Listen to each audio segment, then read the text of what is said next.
Bonjour à nouveau à tout le monde. Malheureusement, nous avons été victimes d'une intrusion hostile qui se produit trop souvent. Euh, nous sommes en train de reprendre en main notre groupe et les participants. Donc, je répète ce que je vous ai dit tout à l'heure, c'est-à-dire que nous aurons une quatrième leçon dont la date va être fixée ultérieurement. Vous serez prévenus par les moyens habituels de la date et de l'horaire exact de cette quatrième leçon. J'étais en train de dire que l'époque qui nous intéressait, sur le plan civilisationnel, se divise en deux époques. La première époque, c'est celle qui va en gros de 1500 à 1800, donc du début de la Renaissance jusqu'à en gros la Révolution française. C'est une période qui est marquée par le grand décollage planétaire de l'Occident. C'est un décollage qui peut, par exemple, tout simplement se définir en termes numériques. En 1500, il y avait à peu près 80 millions d'habitants dans ce qui allait être le monde occidental. En 1800, donc 300 ans plus tard, il y a 180 millions d'habitants dans cette même ère civilisationnelle. C'est une énorme augmentation, augmentation de la population. C'est un bond en avant. Il y a eu dans l'histoire de l'humanité une série de bons en avant démographiques. Celui-là est très important. La période qui nous concerne, c'est une période révolutionnaire sur le plan intellectuel, scientifique, technologique, géopolitique. Géopolitiquement, vous savez que les Occidentaux prennent possession de la planète grâce à la navigation transocéanique, qu'ils sont les premiers à maîtriser.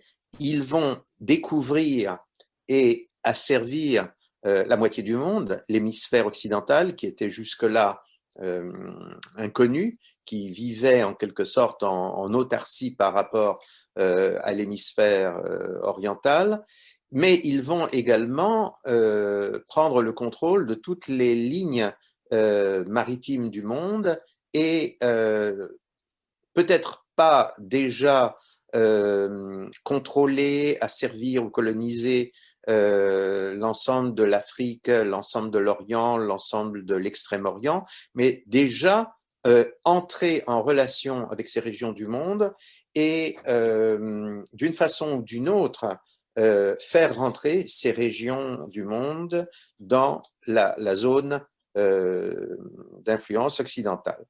En termes de révolution intellectuelle, cette période est marquée par la fin de ce que j'appelais le savoir global. C'est-à-dire que désormais, on ne peut plus parler d'un savoir qui regroupe tous les savoirs, même si de facto l'illusion que ce savoir global continue à exister va se maintenir, mais en réalité, en pratique, on voit apparaître toute une série de savoirs spécialisés et en particulier à partir du XVIIe siècle, de manière très claire, on voit apparaître la science comme une branche de l'activité intellectuelle totalement autonome. Vous vous rappelez que c'est l'époque de Blaise Pascal et que Blaise Pascal, à ce moment-là, constatant ce changement très très important, changement culturel extrêmement important, Blaise Pascal, dans ses pensées, parle pour la première fois des trois ordres, c'est-à-dire qu'il dit qu'il y a l'ordre politique avec les héros et les rois qui dominent cette catégorie de l'activité humaine. Il y a l'ordre religieux avec les prophètes et les saints, et il y a l'ordre intellectuel, l'ordre des savants, qui est indépendant et de la politique et de la religion. Ça n'a l'air de rien, et c'est dans les pensées de Pascal qui sont une apologie de la religion chrétienne, d'accord, mais en réalité, ça veut dire que Blaise Pascal dit adieu à la notion de savoir global et il reconnaît l'autonomie de la science. Qui dit autonomie de la science dit aussi autonomie de la réflexion sur la réflexion, donc en fait, naissance de ce que nous avons tendance à appeler désormais la philosophie. De fait, c'est en 1498, donc juste au début de la période qui nous intéresse, que pour la première fois dans les universités européennes, on va détacher l'enseignement de la philosophie de l'enseignement de la théologie. Cela n'est pas mené de la même façon dans toutes les universités, mais à partir de 1498, l'habitude se prend d'étudier la philosophie comme une forme de savoir autonome et différente de la théologie. La période qui nous intéresse, c'est aussi une période de révolution religieuse. Il y a la réforme, il y a la contre-réforme et surtout, il y a la laïcisation de la société. Bien entendu, ce n'est que tout à fait à la fin de la période qui nous concerne, à la fin du XVIIIe siècle, que des États qui se déclarent véritablement laïques apparaissent. Le premier étant, avec quelques réserves, la République des États-Unis en Amérique du Nord, et le deuxième étant la République française à partir des années 1790. Mais on peut dire que dès le début de l'époque qui nous intéresse, ou en tout cas dès le XVIIe siècle, en réalité, on assiste à une laïcisation radicale de la société. Le tournant se situe quelque part entre le début et la fin des guerres de religion. Il y a, au début des guerres de religion, la philosophie de Jean Bodin, le célèbre politologue et économiste français Jean Bodin, qui lance le concept de la souveraineté politique. Le concept de la souveraineté politique, c'est en fait que l'État a une existence propre en dehors de toute considération non étatique et notamment en dehors de toute considération religieuse. Jean Bodin, nous allons revenir sur Jean Bodin un peu plus tard parce que c'est un personnage qui va nous intéresser directement par rapport à la philosophie juive, mais Jean Bodin qui a eu une influence absolument énorme sur la pensée occidentale moderne, c'est un penseur qui vit au milieu du XVIe siècle, au milieu des guerres de religion du XVIe siècle.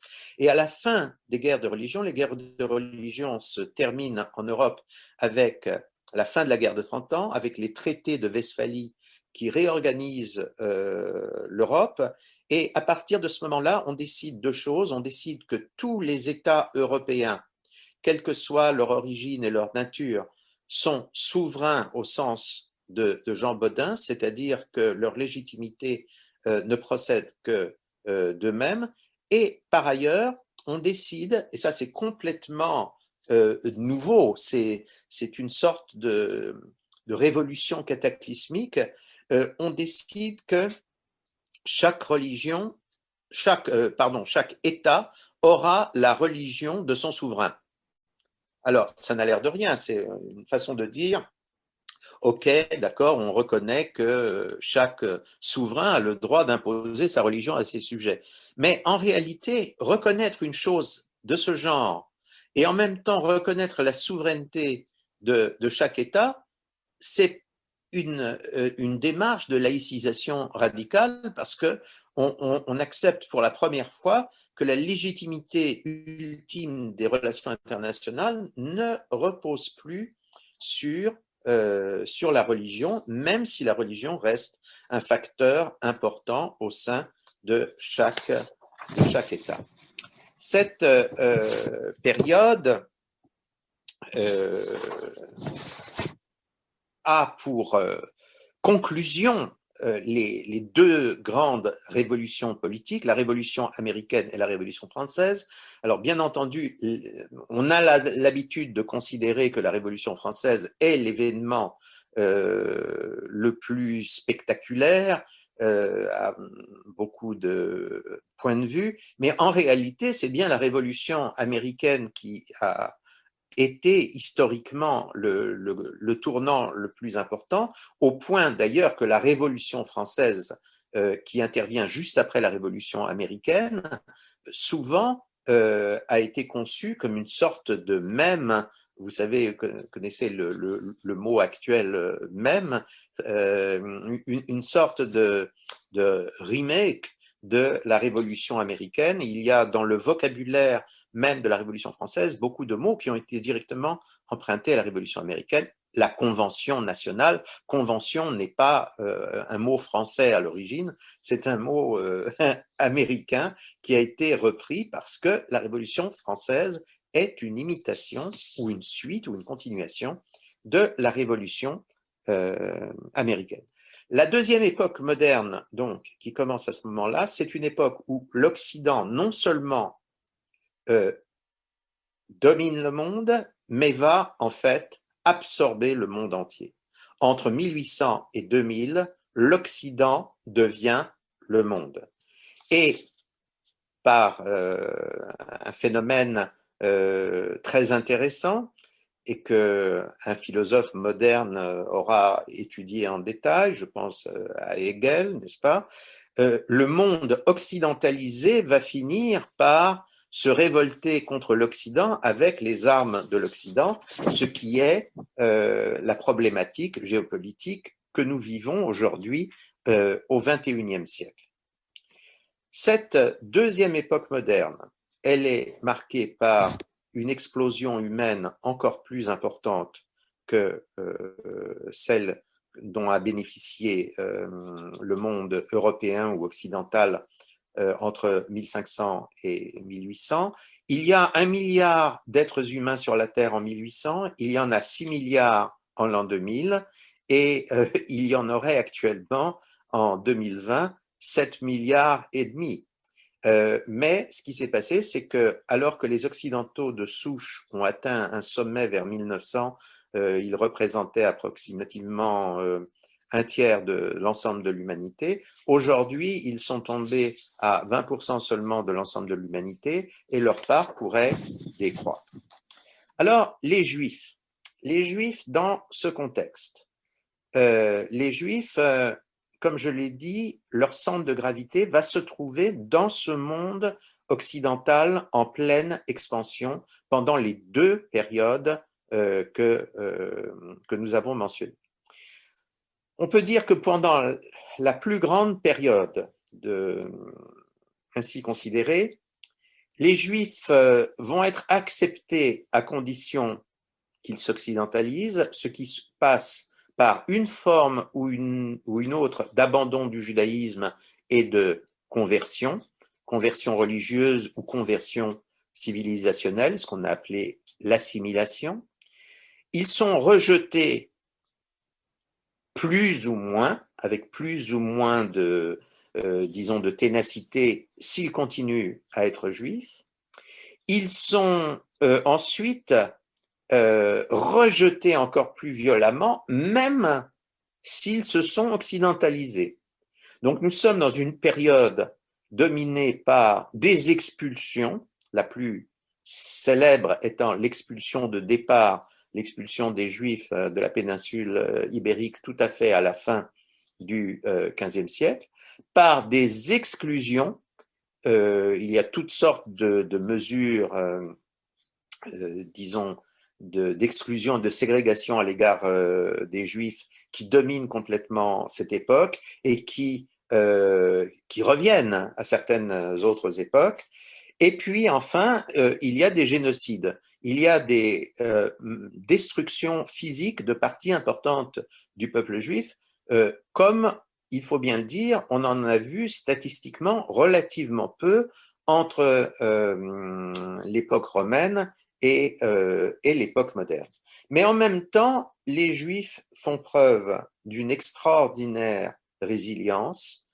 Je vais oser un mot, je vais parler de la reconquête juive. On peut dire que le peuple juif, qui est vraiment soumis à des pressions existentielles très dures pendant cette période, même lorsque on lui propose une semi-émancipation, le peuple juif donc va faire preuve d'une très grande résilience et il va sans cesse chercher à reconquérir les espaces civilisationnels perdus. Le cas le plus important et intéressant probablement, c'est le cas des Maranes. Ce sont, comme vous le savez, les Juifs principalement espagnols et portugais qui, d'une manière ou d'une autre, ont été convertis de force. Soit on ne leur a pas donné le choix, ils ont été obligés de se convertir sous peine de mort, soit on leur a donné le choix entre tout abandonner et partir dans un autre pays, ce qui était quand même prendre un risque assez grave pour l'époque considérée. À n'importe quelle époque, c'est toujours très grave de s'exiler sans pouvoir s'organiser. Donc, beaucoup de Juifs se sont formellement convertis à cette époque, mais ils ont continué à garder secrètement, ou pas si secrètement que ça, leur identité juive, un phénomène que l'on appelle aujourd'hui rétrospectivement le maranisme, qu'on devrait en fait plutôt appeler le crypto-judaïsme. Ce qu'il faut retenir de ce phénomène, c'est que ça a été un phénomène extraordinairement important et qu'une proportion très grande des crypto-juifs, des juifs qui maranisaient, n'ont eu de cesse de revenir au judaïsme dès qu'ils ont pu en avoir la possibilité. Une partie assez importante des juifs modernes seront en fait des descendants de juifs convertis de force, mais qui ont gardé le projet de revenir au judaïsme dès qu'ils le pourraient. Par ailleurs, il y a quand même des zones de l'espace européen ou des zones voisines de l'espace européen où des communautés juives ont pu se réfugier et ces zones de refuge vont devenir en quelque sorte de nouveaux cœurs du judaïsme et ces nouveaux cœurs du judaïsme vont, en coopérant avec les maranes revenant eux-mêmes au judaïsme, ils vont constituer la matrice du judaïsme moderne. Et ce qu'il faut quand même dire, c'est que cette résilience juive, qui passera par beaucoup d'étapes diverses et variées, elle finira par donner naturellement naissance à une aspiration à la libération nationale, à la restauration nationale, à la résurrection nationale du peuple juif, ce que l'on a appelé le sionisme. Dans un monde en pleine expansion démographique, dans un monde occidental en pleine expansion démographique, il y a en 1600 moins de 2 millions de juifs. Moins de 2 millions de juifs, et sur ces moins de 2 millions, probablement pas plus de 1,5 million, il faut probablement compter 500 000 maranes, c'est-à-dire de personnes, pour la plupart nées juives, converties de force et gardant un sens très fort de leur identité. En 1800, donc à la charnière entre la première et la deuxième époque moderne, en 1800, il y a à peu près 3,5 millions de juifs dans le monde, et la plupart de ces 3,5 millions de juifs sont tout à fait dans la zone européenne et occidentale, ou encore dans ce qu'on peut appeler la diaspora occidentale, c'est-à-dire, par exemple, dans la nouvelle République américaine. En 1939, on compte 17 millions de juifs recensés dans le monde et il est probable qu'à ces 17 millions, il faut ajouter peut-être 5 millions de gens qu'on pourrait appeler des post-juifs, des ex-juifs, ou encore des néo-maranes, c'est-à-dire des gens d'origine juive qui, pour une raison ou pour une autre, se sont convertis ou ont essayé d'effacer leur identité juive, mais que les événements vont rattraper. Il y aura beaucoup de juifs déjudaïsés ou convertis, ou même de descendants de juifs convertis qui seront victimes de la Shoah, comme vous le savez. Il y aura aussi beaucoup de personnes présentant la même identité, que la Shoah, que les événements extraordinaires et effarants du milieu du XXe siècle vont réveiller à une forme ou une autre d'identité juive. En 1945, comme vous le savez, à la suite de la Shoah, il y a au maximum 11 millions de juifs qui s'assument en tant que juifs et un nombre toujours indéterminé, mais relativement important, de post-juifs, d'ex-juifs ou de néo-maranes. En 2020, on parle de 17 millions de personnes qui se revendiquent en tant que juifs dans le monde, avec deux centres importants, Israël et l'Amérique du Nord. Mais selon beaucoup d'estimations, il pourrait y avoir entre 10 et 50 millions de personnes sur la Terre qui, d'une façon ou d'une autre, s'intéressent au judaïsme et revendiquent une identité juive et s'engagent dans un travail qui sera couronné ou pas de succès, un travail de retour au judaïsme. Les centres de gravité du judaïsme, c'était incontestablement l'Europe en 1800, c'était incontestablement l'Amérique en 1945 après la Shoah, et c'est incontestablement aujourd'hui, en 2021, Israël. Alors, par rapport à ces extraordinaires changements du contexte civilisationnel dans lequel le peuple juif vit, il va y avoir plusieurs stratégies différentes et parfois plusieurs stratégies simultanées en termes de hashkafa, en termes de vision, en termes d'ajustement optique entre le judaïsme et la civilisation dans laquelle on vit. Il y a une première attitude qui est très simple, qui consiste à adopter une attitude d'orthodoxie intransigeante. C'est à peu près ce que l'on appelle le harédisme aujourd'hui. L'idée est que le véritable judaïsme est celui qui a pu exister avant la modernité et que, dans toute la mesure du possible, il ne faut absolument pas changer la moindre des choses à cette façon de se concevoir comme juif et à cette façon de vivre en tant que juif. Il y a une deuxième attitude que l'on peut qualifier de néo-orthodoxie ou d'orthodoxie moderne. C'est une attitude qui consiste à dire nous pouvons conserver intégralement l'orthodoxie juive, la tradition juive séculaire, tout en vivant dans le monde moderne.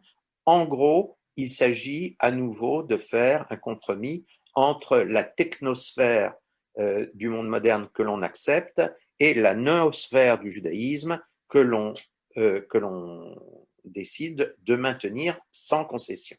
Ce sont des attitudes qui ont eu beaucoup de théoriciens. Il y a l'ensemble des courants de l'orthodoxie moderne. Je cite comme ça en passant un nom, celui du rabbin allemand du 19e siècle, Shimshon Raphael Hirsch. Je pourrais citer également le sionisme religieux et notamment le plus grand penseur probablement du sionisme religieux, le Rav Kook, qui a été le premier grand rabbin d'Eretz Israël au milieu du XXe siècle.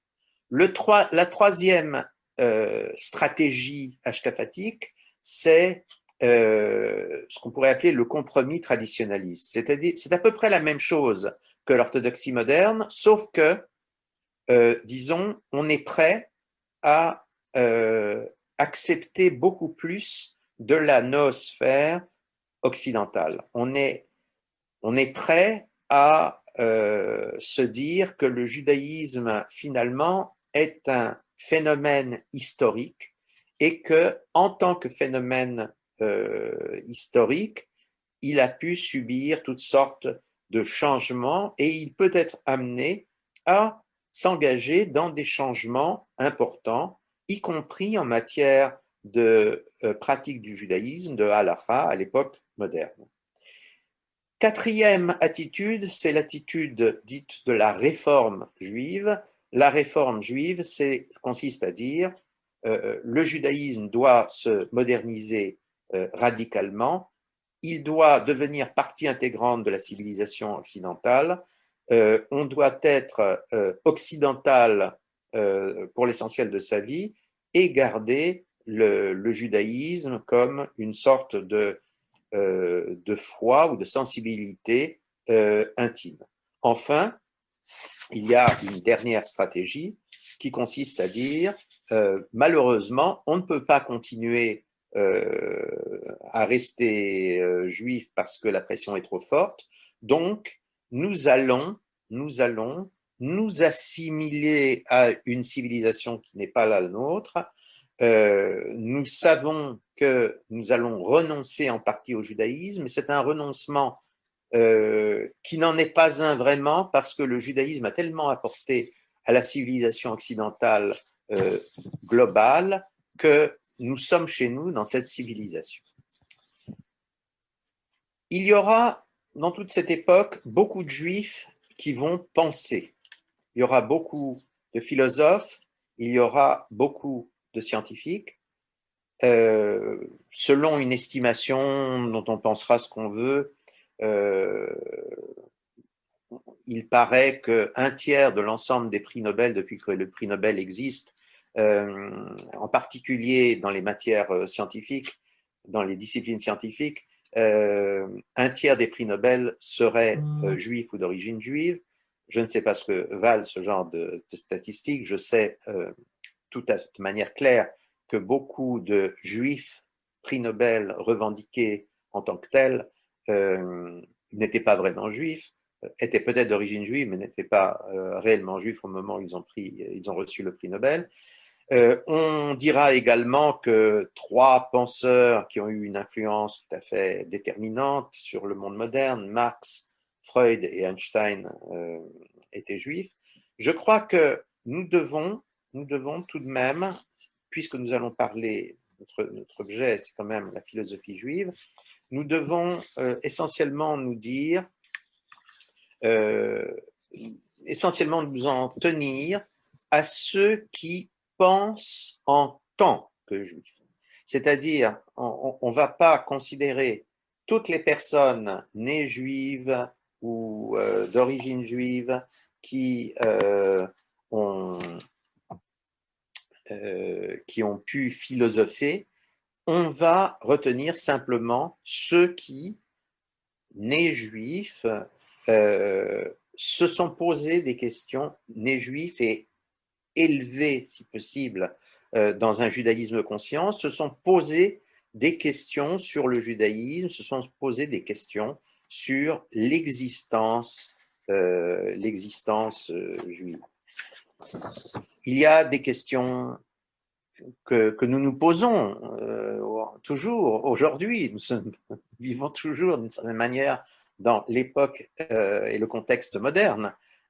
Donc, comment peut-on être juif, c'est-à-dire appartenir au peuple de la Torah, et la Torah, c'est quand même d'abord et avant tout le livre de Dieu, de la révélation et des prophètes. Comment peut-on être juif à l'époque de la science? Comment peut-on être juif à l'époque de la civilisation globale? Comment peut-on être juif à l'époque de l'État-nation? Comment peut-on être juif après la Shoah? Il y a toutes sortes de questions de ce type, et je dirais que d'une manière très concrète, pour une partie de plus en plus significative du peuple juif, pour les Israéliens, toutes ces questions se ramènent à une autre question: comment peut-on être juif dans un État d'Israël qui est à la fois juif et laïque? Comment est-ce qu'on surmonte cette contradiction apparente? Alors, nous allons maintenant essayer de nous intéresser plus particulièrement à la première époque moderne. Je vous propose que aujourd'hui, nous allons aborder la première époque moderne, celle qui va en gros de 1500 jusqu'à 1800, et nous nous réservons dans la quatrième leçon qui aura lieu après la fête de Pessah, nous nous proposerons donc d'étudier la deuxième période moderne, celle qui va en gros de la Révolution française à notre époque. Ce que je voudrais dire d'abord à propos de la première époque moderne. Alors, nous avons vu que c'était une époque de bouleversement considérable pour les Juifs, bouleversement qui tient aux bouleversements généraux de la société et au bouleversement de leur statut. Il faut dire et répéter que de 1500 à 1800, les Juifs, qui avaient représenté en gros un tiers de l'activité ou de la production intellectuelle au Moyen Âge, à la fois dans la zone chrétienne occidentale et dans la zone islamique orientale. Les Juifs continuent à jouer un rôle extrêmement important sur le plan intellectuel, directement ou indirectement, et un rôle en tout cas sans commune mesure avec leur importance numérique. Les Juifs les Juifs qui avaient investi énormément dans le livre manuscrit jusqu'en 1450 vont investir massivement dans l'imprimerie après 1450. En réalité, les Juifs commencent à imprimer des livres 20 ans à peine après la première diffusion de l'imprimerie en Occident. 20 ans à peine après, en 1470. Il y a des imprimeurs, je ne dirais pas des imprimeurs juifs, mais il y a des imprimeurs qui se spécialisent dans des livres conçus par des juifs et destinés à un public juif dès 1470. Et un siècle plus tard, en 1570, eh bien, en 1570, on peut dire que, non pas toute la littérature juive qui est immense, mais tout ce qui est absolument fondamental dans la littérature juive a été imprimé. C'est le cas de l'ensemble du canon biblique juif, c'est le cas de l'ensemble des Talmuds, le Talmud de Babylone et le Talmud de Jérusalem. C'est le cas de tous les codes de la loi juive, y compris le code final et déterminant qui est le Shulchan Aruch de Yosef Karo, et enfin la plus grande partie des textes fondamentaux de la mystique juive également auront été imprimés en 1570, donc à peine 100 ans après la première diffusion dans le monde juif de l'imprimerie. Pendant cette même époque, les échanges et les influences réciproques avec le monde juif ne cessent pas. Alors, ce qui est vrai, c'est que de la même manière que cela avait été le cas au Moyen-Âge, les Juifs ne sont pas facilement admis, ou parfois pas du tout admis, dans les établissements, disons, d'enseignement ou de recherche supérieure occidentaux, parce que ceux-ci sont gérés par l'Église. Les universités sont gérées par l'Église, et ce sera le cas pendant toute la première époque moderne que nous envisageons. Mais néanmoins, les Juifs vont continuer à mener une vie intellectuelle tout à fait intense, et cette vie intellectuelle intense va avoir une très grande influence sur le monde non juif. Alors, cela commence par ce que l'on a appelé la veritas hebraica. Veritas hebraica, la vérité hébraïque. Alors, qu'est-ce que ça veut dire? Ça veut dire tout simplement qu'avec le développement de l'imprimerie, les chrétiens, les occidentaux chrétiens qui commencent à imprimer la Bible, découvrent que c'est pas si facile que d'imprimer la Bible ou que de traduire la Bible dans une autre langue que le latin, et que même en latin, la traduction de la Bible ne va pas toujours de soi, et que finalement, pour avoir une bonne version et une version exacte du texte, eh bien, il est salutaire de se référer à la version des Juifs. Donc, la Bible hébraïque et au-delà, les commentaires de la Bible hébraïque, y compris les commentaires que l'on trouve, par exemple, dans le Talmud ou bien encore dans les codes halachiques juifs. Tout cela constitue pour beaucoup de penseurs chrétiens occidentaux la vérité hébraïque. C'est-à-dire qu'en termes de référence par rapport à l'héritage biblique, ce sont les Juifs qui détiennent, qui ont la pierre de touche qui permet de savoir exactement où l'on en est. Je voudrais préciser que beaucoup de penseurs occidentaux qui reconnaissent la veritas hebraica ne sont pas nécessairement des amis des Juifs, ne sont pas nécessairement philosémites. Mais tout de même, il y a une reconnaissance de la connaissance juive de l'héritage biblique qui est beaucoup plus forte à partir du XVIe siècle qu'elle ne l'était peut-être au milieu du Moyen Âge. Cette veritas hebraica va conduire à un autre phénomène tout à fait important qui va être, je dirais, dominant dans la pensée politique européenne pratiquement pendant toute l'époque considérée, c'est-à-dire entre le XVIe siècle et jusque au moins le milieu du XVIIIe siècle. Ce phénomène, c'est ce qu'on appelle l'hébraïsme politique. Alors l'hébraïsme politique, ça consiste à dire ceci. Ça consiste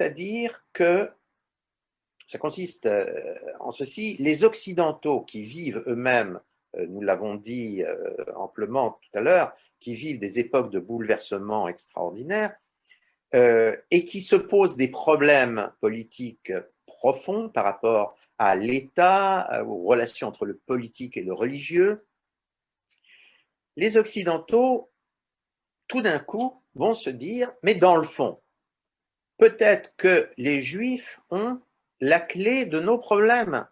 Parce que les Juifs, même s'ils se trompent sur l'essentiel, puisqu'ils ne sont pas devenus chrétiens, mais pour le reste, ils ont maintenu l'héritage biblique et ils sont en mesure de mieux nous expliquer ce que la Bible, c'est-à-dire Dieu, a à dire en matière de politique et en matière de relation entre le politique et le religieux.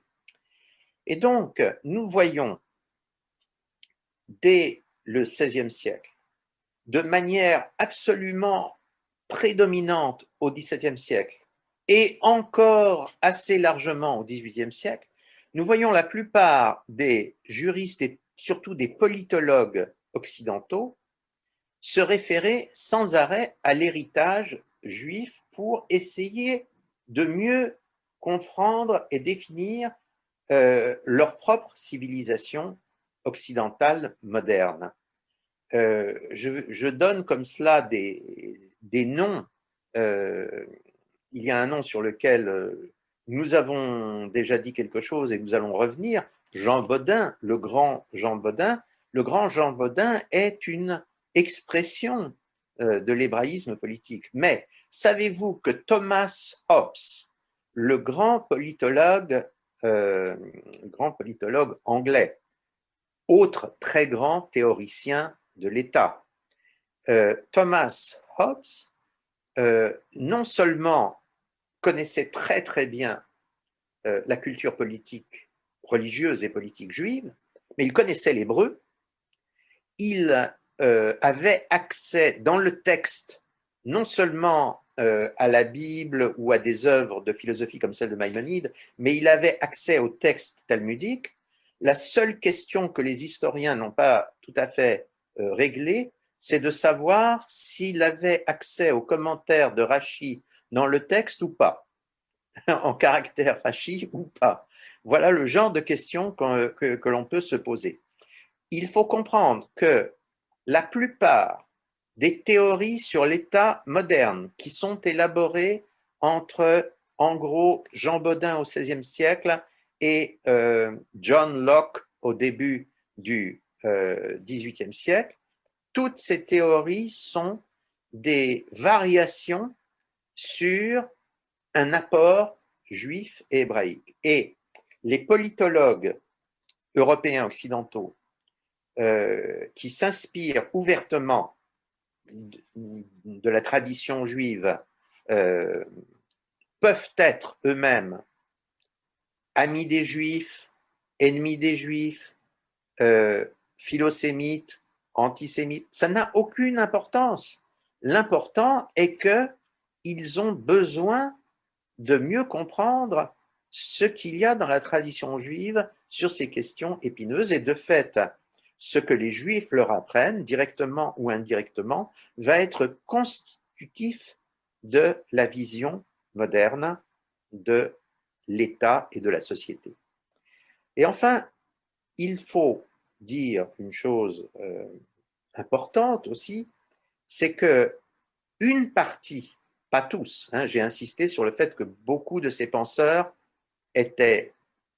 pouvaient être hostiles au judaïsme et parfois hostiles aux juifs en tant que communauté, mais une autre partie de ces mêmes penseurs sont non seulement des amis des juifs, mais vont être attirés par le judaïsme en tant que tel.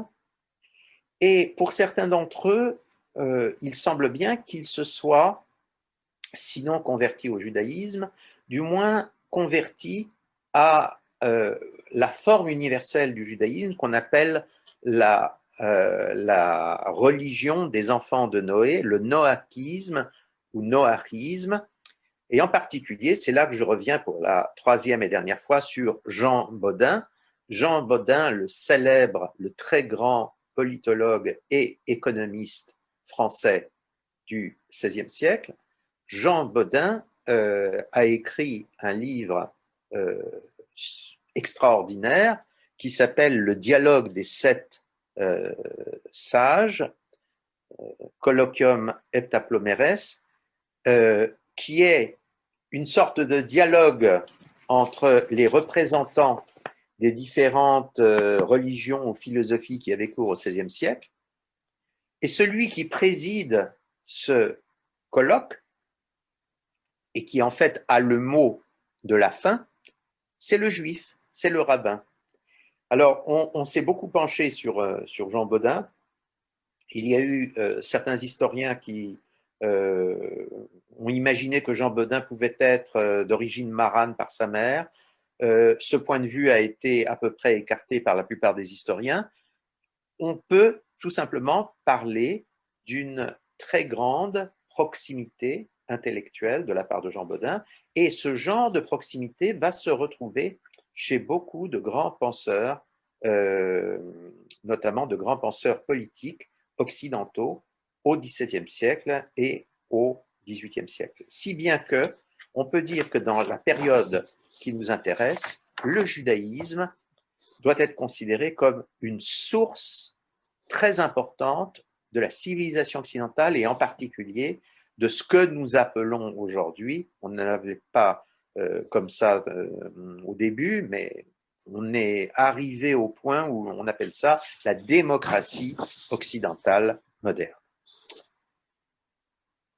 Les penseurs juifs de cette époque. Alors, on va commencer par le commencement, on va commencer par une très grande famille espagnole, la famille Abravanel. Yitzhak Abravanel est un financier, un rabbin, un politologue, un diplomate.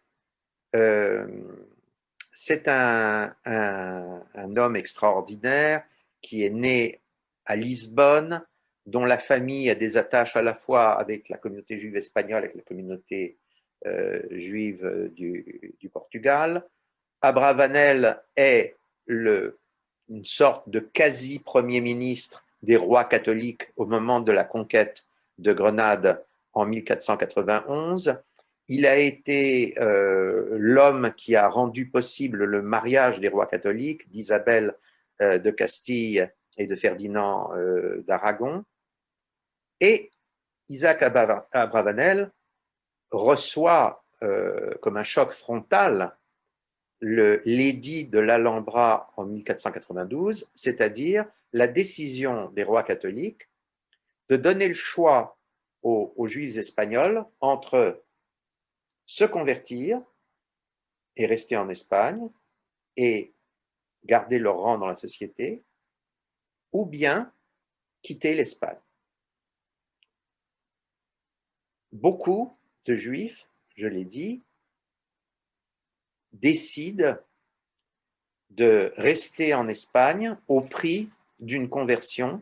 Alors, il y a des gens qui se convertissent sans esprit de retour ultérieur au judaïsme, mais la plus grande partie des convertis, des conversos, se convertissent avec l'idée de continuer à judaïser en secret jusqu'à ce que les circonstances changent.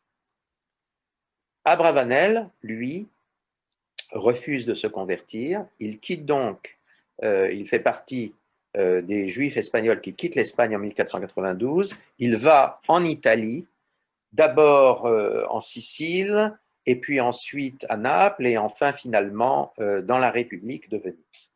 Alors, Abravanel, c'est un philosophe dont le langage philosophique et la vision philosophique est encore celle de l'époque précédente, mais il y a un certain nombre de nouveautés. La première nouveauté, c'est qu'il a une connaissance encyclopédique de l'ensemble de la Bible grâce à l'imprimerie, et qu'il va donc rédiger un commentaire de la Bible qui est à la fois un commentaire religieux, historique et politique. Notons une chose très intéressante, alors que le judaïsme traditionnel est très monarchiste, à partir du moment où on a Dieu pour roi, on a tendance à avoir de la sympathie pour les rois de chair et de sang, de les considérer comme des représentants à un degré ou un autre de la majesté divine sur terre.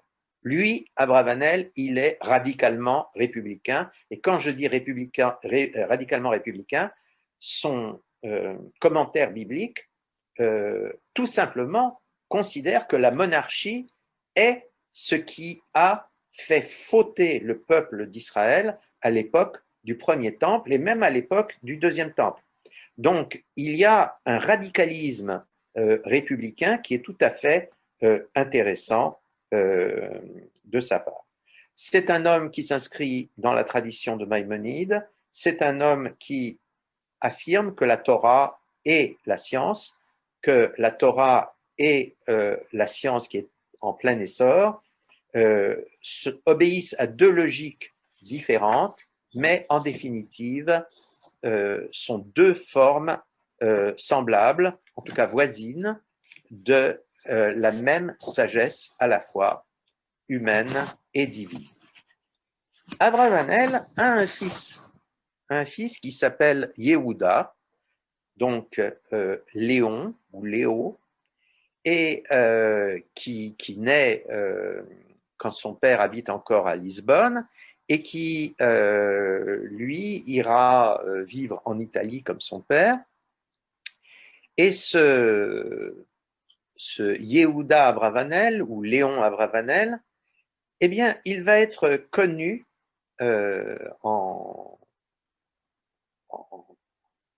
dans le monde occidental comme le philosophe Léon l'Hébreu. Et en fait, il va devenir un grand philosophe italien.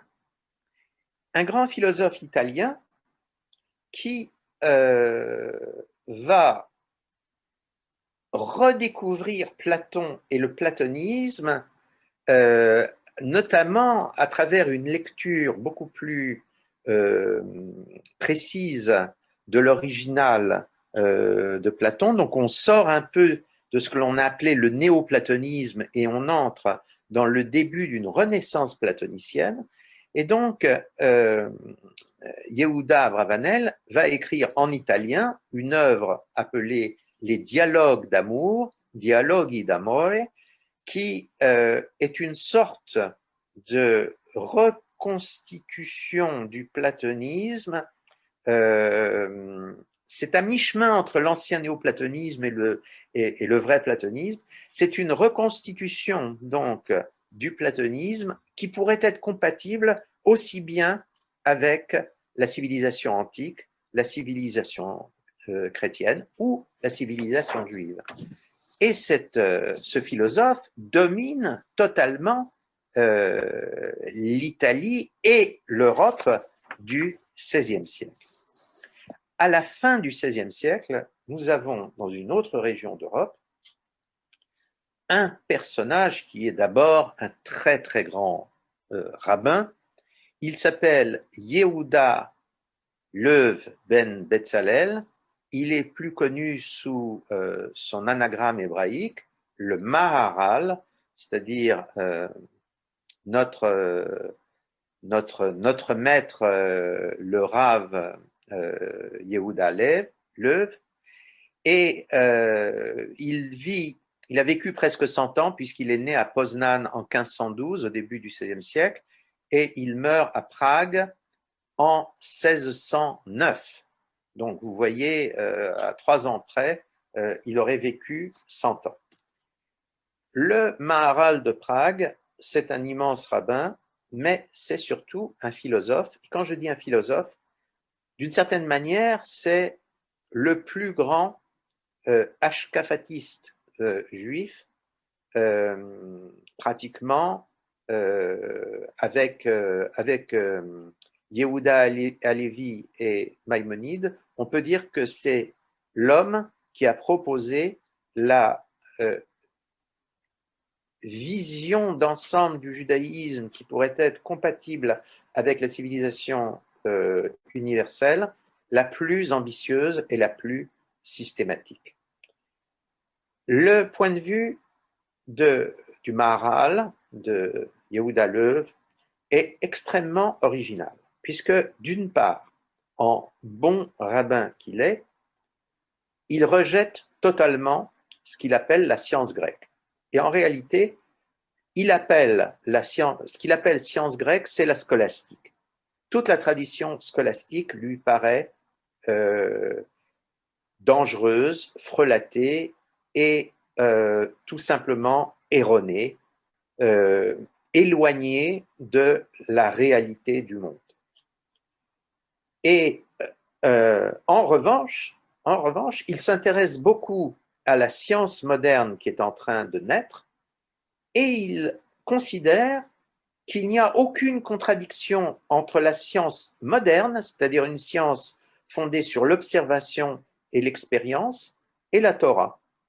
Donc, nous avons quelque chose de tout à fait passionnant dans son cas, c'est que nous avons, comme dans l'ensemble du judaïsme traditionnel et orthodoxe, le rejet de la science grecque, mais nous avons en même temps une acceptation de ce qui va devenir la science moderne au nom de la Torah. Et la Torah elle-même, sous la plume du Maharal, puisque le Maharal écrit, va être systématisée avec, à la lumière notamment de la tradition mystique juive, de la Kabbale. Donc c'est une œuvre absolument colossale qui, tellement colossale qu'elle a donné lieu, comme vous le savez, à une légende, la légende du golem, c'est-à-dire du premier robot que ce Maharal aurait créé pour protéger la communauté juive de Prague. Notons tout de suite qu'il n'y a aucune mention de ce golem dans les œuvres, dans les écrits du Maharal. Le Maharal, par la puissance de sa réflexion philosophique, a été complètement redécouvert au XXe siècle et c'est aujourd'hui dans aucun étudiant de l'ensemble de la philosophie juive ne peut plus aujourd'hui ignorer l'ampleur de l'œuvre du Maharal. Mais il n'y a pas que le Maharal et son œuvre tout à fait importante. Il y a, par exemple, Azaria de Rossi, Azaria de Rose, qui est un Italien né à Mantoue et probablement décédé également à Mantoue, 1511-1578. Une famille purement italienne. Ce ne sont pas des juifs espagnols réfugiés en Italie comme les Abravanel, c'est une vieille famille de juifs italiens. Et c'est un homme qui voit bien que le monde est en train de changer, que le monde occidental change de vision du monde et de philosophie globale. Et il propose, d'une manière très différente que le Maharal, il propose lui aussi une synthèse entre le judaïsme et le nouvel humanisme. Nous avons David Gantz, qui était un élève du Maharal de Prague et qui, lui, vraiment s'intéresse de très près au développement de la science moderne. C'est un ami des grands astronomes du début du XVIIe siècle, en particulier Kepler. Et il est très intéressant, il approfondit les intuitions du Maharal. On a redécouvert son œuvre à nouveau au XXe siècle et l'on s'aperçoit que l'ensemble du monde rabbinique n'a aucun problème avec l'efflorescence scientifique, rationnelle ou rationaliste de la Renaissance. Nous sommes obligés d'en arriver maintenant aux hérétiques. Alors, il y en a deux. Il y en a un dont le sort aura été très, très tragique à tout point de vue. Il s'appelait Uriel da Costa. C'était un Maran réfugié en Hollande qui ne se sentait à sa place nulle part. Il ne se sentait pas à sa place dans l'Espagne qu'il avait abandonnée. Il ne se sent pas à sa place dans la communauté juive d'Amsterdam, pourtant composée très largement d'anciens Marans. Et finalement, il mène une vie malheureuse. Il subit une excommunication de la part de la communauté juive d'Amsterdam. Il subira même une double excommunication. Il se repent de ses erreurs et puis il revient à son point de vue. Uriel da Costa, c'est pas seulement un personnage tragique d'un homme à la recherche d'une identité qu'il ne parvient jamais à retrouver, mais c'est aussi, il y a un autre intérêt historique parce que visiblement c'est un précurseur du grand hérétique juif de cette époque, Spinoza.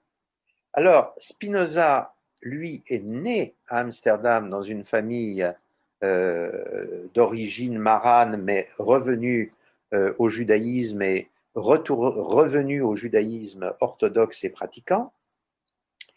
Il naît à Amsterdam, il mourra à La Haye, donc pas très loin, comme vous voyez, d'Amsterdam, et il n'aura jamais quitté un petit périmètre assez étroit dans la merveilleuse Hollande du XVIIe siècle. Amsterdam reçoit une excellente éducation juive. Il aura pour maître le plus grand rabbin séfarade d'Amsterdam à cette époque, le célèbre Ménaché Ben Israël, qui, entre autres choses, négociera avec beaucoup de succès le retour des Juifs en Angleterre, qui sera autorisé, comme vous savez, par Cromwell au milieu du XVIIe siècle et qui ne sera pas remis en cause par la suite. Donc, Spinoza reçoit une excellente éducation juive. Mais Spinoza, en même temps, n'est pas étranger à ce qui se passe dans la culture occidentale en général, et il s'écarte du judaïsme au point que très tôt, il va subir lui aussi une excommunication. Il va s'en écarter non pas parce qu'il se pose des questions sur son identité, non pas parce qu'il est attiré par le christianisme, ne serait-ce que par une forme de christianisme libéral. Non, il s'en écarte parce que, tout simplement, il a en tête la laïcité intégrale et absolue. C'est le premier penseur d'une société totalement laïque et d'une culture totalement laïque. Alors, c'est une idée qui existe dans la Hollande de ce temps. C'est une idée qui existe à mots couverts dans l'ensemble de l'Europe de ce temps, depuis les traités de Westphalie et depuis le compromis entre l'État et la religion que nous avons décrit tout à l'heure. Mais Spinoza va défendre cette idée, comme il le dira lui-même, more geometrico, c'est-à-dire à la manière des géomètres, c'est-à-dire d'une manière tout à fait systématique, un raisonnement par définition, axiome, théorème, démonstration, etc. Disons brutalement que on a un problème en tant que juif avec Spinoza parce que, incontestablement, Spinoza a délibérément tourné le dos au judaïsme et que, bien qu'il ne se soit absolument pas converti au christianisme, il aura dit que le christianisme est supérieur historiquement au judaïsme. Donc, c'est quelque chose qui est quand même assez difficile à accepter d'une manière générale pour la communauté juive de son temps et pour toutes les communautés juives jusqu'à aujourd'hui. Ce n'est donc pas un philosophe juif au sens d'un juif qui philosophe vraiment sur le judaïsme, mais d'un autre côté, il est incontestable que c'est un juif philosophe. Il est incontestable qu'il avait une connaissance très profonde de la religion juive. Il est incontestable que, par certains côtés, le système qu'il élabore emprunte beaucoup à la tradition juive dont il s'est écarté. Spinoza, on l'aime ou on ne l'aime pas. Moi, personnellement, je suis complètement allergique à Spinoza. Son côté moré géométrico m'a toujours rebuté.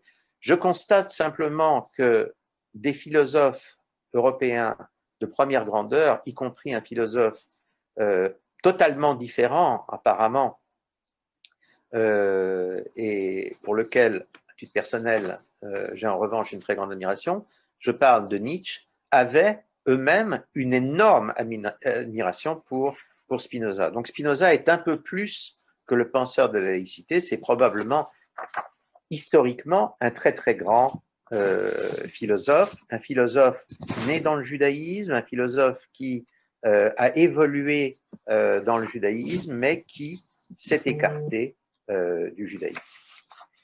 Il y aura au XVIIIe siècle une activité intellectuelle extrêmement importante. Je mentionnerai par exemple un auteur qui vit dans la première moitié du XVIIIe siècle. C'est un Italien, mais il finira lui aussi par vivre à Amsterdam. Il s'appelle Moshe Chaim Luzzatto. On l'appelle en hébreu par son anagramme le Ramchal. Et c'est un penseur extraordinaire parce que c'est un penseur qui s'inscrit totalement dans la tradition juive, dans la tradition mystique juive, dans la tradition morale juive. Vous savez qu'il a une œuvre qui s'appelle Le Sentier de rectitude, Messilat Yesharim, qui est à ce jour encore un livre fondamental de la morale juive. Un immense auteur qui va essayer de réfléchir sur tous les problèmes en fait qu'aborde la philosophie européenne de son temps. Il va essayer de trouver des réponses à ces problèmes à partir de la tradition juive. Tout cela écrit dans un superbe hébreu. C'est pas seulement donc un très grand philosophe, c'est en même temps un auteur hébraïque de première grandeur. Il avait une autre œuvre écrite en araméen, mais les rabbins lui ont interdit de la publier. Je crois que cette œuvre a totalement disparu. Il est possible que quelques textes aient été préservés.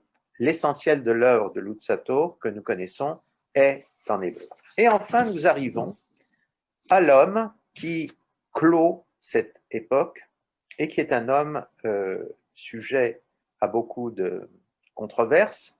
Il s'agit de Moses Mendelssohn. Moses Mendelssohn, c'est un juif allemand. Il naît dans une petite ville d'Allemagne qui s'appelle Dessau en 1729. Il mourra à Berlin en 1786. C'est un homme qui reçoit une éducation juive, une éducation yeshivatique, mais qui s'intéresse à la culture européenne globale, qui apprend le latin, qui apprend très bien le véritable allemand, l'allemand des intellectuels allemands, très différent de l'allemand parlé par les juifs allemands. Et Mendelssohn, tout juif qu'il est, peu à peu devient un philosophe reconnu dans le monde germanophone dès le milieu du XVIIIe siècle. Et il devient célèbre parce que lors je dirais, un concours philosophique lancé par l'Académie de Berlin, c'était très à la mode à cette époque. Vous savez que, par exemple, la célébrité de Rousseau résulte du fait d'avoir gagné 2 concours philosophiques en France. Et bien, de la même manière, l'Académie de Berlin lançait un sujet et la personne qui aurait été reconnue comme la plus brillante recevait un prix. Donc, un certain nombre de philosophes européens concourent et le premier prix, c'est Moses Mendelssohn et le deuxième prix, c'est Emmanuel Kant. Donc, Mendelssohn est le philosophe allemand qui se trouve être juif, mais c'est d'abord un philosophe allemand qui réussit à obtenir le prix de l'Académie de Berlin devant Emmanuel Kant. Autant dire qu'il fallait une certaine virtuosité intellectuelle pour y parvenir. Alors, comme vous savez, Mendelssohn va être célèbre pour réfléchir sur le destin du judaïsme et pour proposer une hashkafa tout à fait nouvelle. son idée, c'est que le judaïsme est non seulement compatible avec tout ce qui, dans la civilisation européenne, occidentale, relève de la science proprement dite, mais le judaïsme, selon Mendelssohn, est également tout à fait compatible avec tout ce qui ne relève pas de la stricte loi religieuse, tout ce qui ne relève pas, je dirais en termes d'aujourd'hui, de la stricte halakha. Donc sur le plan des idées et sur le plan de la morale, il pense qu'il y a une identité complète entre le judaïsme et la civilisation occidentale. La conclusion de cela, c'est que, bien entendu, si les Juifs sont politiquement émancipés, s'ils sont admis dans la société politique occidentale à égalité avec leurs concitoyens non juifs, chrétiens, eh bien, les Juifs n'ont pas de raison de maintenir plus de particularisme que la stricte religion le leur impose. D'une manière très célèbre, il dira que le judaïsme n'est pas une religion révélée, puisque tous les hommes, d'après lui, peuvent, par le biais de la réflexion, de la rationalité, de la philosophie au sens moderne du terme, avoir accès à la vérité théologique, mais le judaïsme n'est qu'une législation révélée, c'est-à-dire un ensemble de pratiques religieuses qui, elles, ne se discutent pas et auxquelles, personnellement, il se déclare fidèle. Il écrira dans cet esprit un livre important qui s'appelle le Phaidon en allemand. C'est une allusion bien sûr au Phaidon de Platon. C'est une dissertation sur l'immortalité de l'âme. C'est un livre qu'il écrit en partie pour réagir au défi que lui a lancé un autre philosophe allemand qui s'appelle Lavater. Et ce Lavater, en 1763, lui a dit « Cher Moses Mendelssohn, vous qui êtes si intelligent, allez jusqu'au bout de votre intelligence et devenez chrétien. Ça n'a pas de sens à votre degré d'intelligence et de compréhension de la philosophie occidentale de ne pas devenir chrétien. » Et donc, pour répondre à Lavater, Moses Mendelssohn écrit son chef-d'œuvre qui consiste à dire non, je pense que la manière juive de comprendre, de philosopher, la manière juive de comprendre, par exemple, l'immortalité de l'âme, est supérieure à ce que le christianisme, la philosophie chrétienne peut m'offrir, même si le christianisme est aussi légitime que le judaïsme en tant que voie d'accès à la vérité religieuse. Mendelssohn, à titre personnel, ne s'écartera jamais du judaïsme orthopraxe, du judaïsme respectueux de la halakha, mais il se trouvera que à la génération suivante, les Juifs qui voudront modifier le judaïsme, le réformer, le moderniser, seront des disciples de Mendelssohn, s'inspireront de Mendelssohn, invoqueront Mendelssohn. Et quand je dis à la génération suivante, il en sera ainsi jusqu'à l'époque actuelle.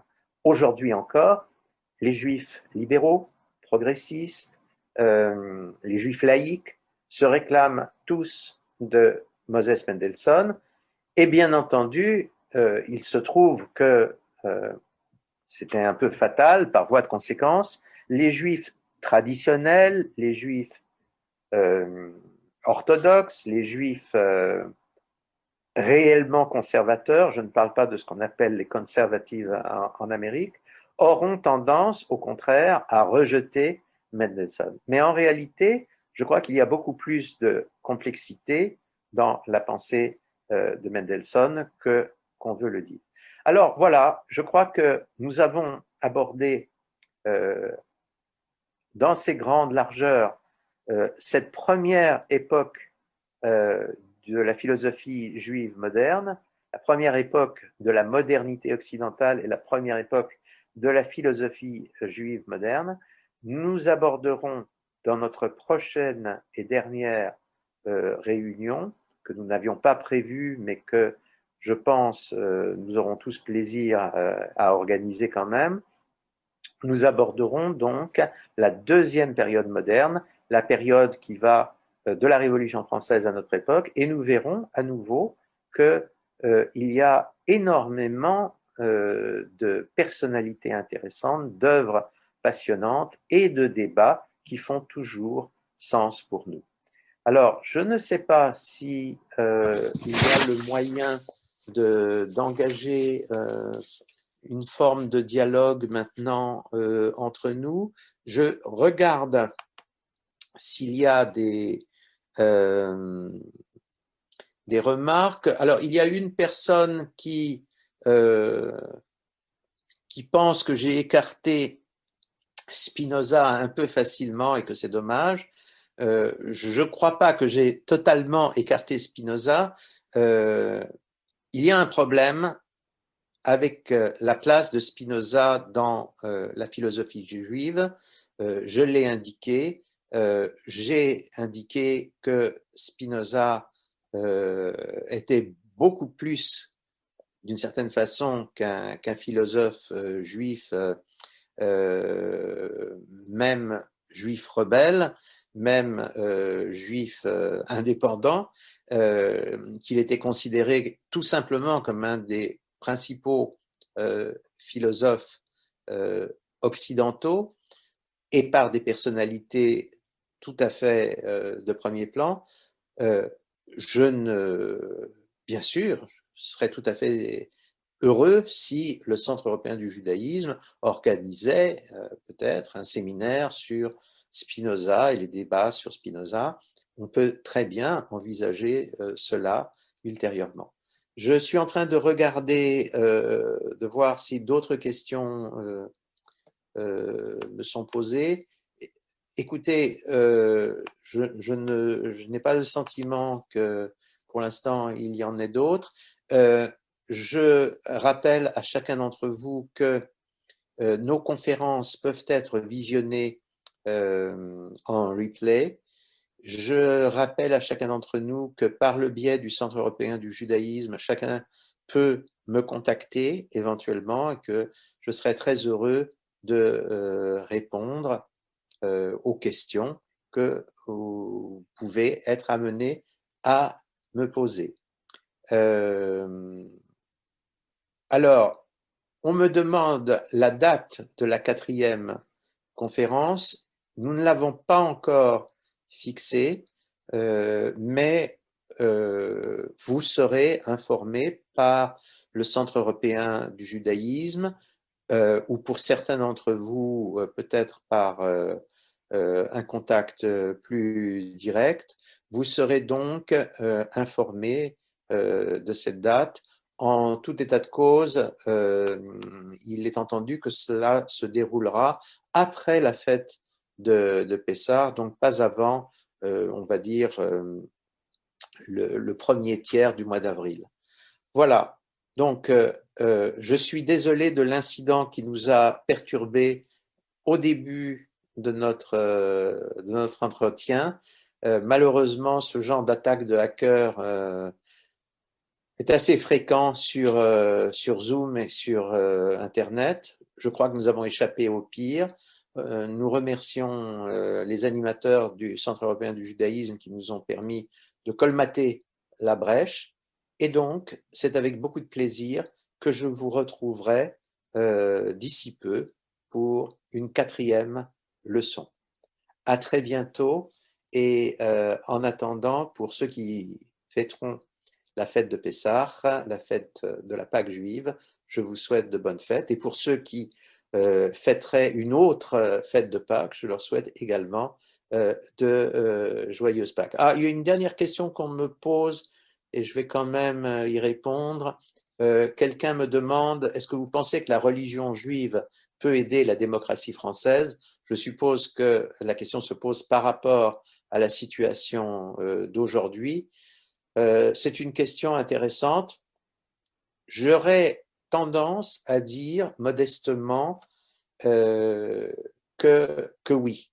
Je pense que le judaïsme apporte une certaine forme de sagesse dans la réflexion philosophique, métaphysique ou politique qui peut être utile en particulier dans une période de crise. De la même manière que Jean Bodin n'a pas hésité à donner au judaïsme un rôle en quelque sorte de modérateur dans un grand débat sur la civilisation du XVIe siècle, je pense que le judaïsme peut apporter beaucoup de choses dans les débats français et occidentaux actuels, mais à condition d'être fidèle à lui-même. Je pense que le judaïsme n'a de légitimité à parler et n'est efficace dans ce qu'il a à dire que lorsqu'il est fidèle à lui-même. Je vous remercie et donc à très bientôt. J'aurai beaucoup de plaisir à vous retrouver dans notre 4e et dernier entretien sur la philosophie juive. À bientôt.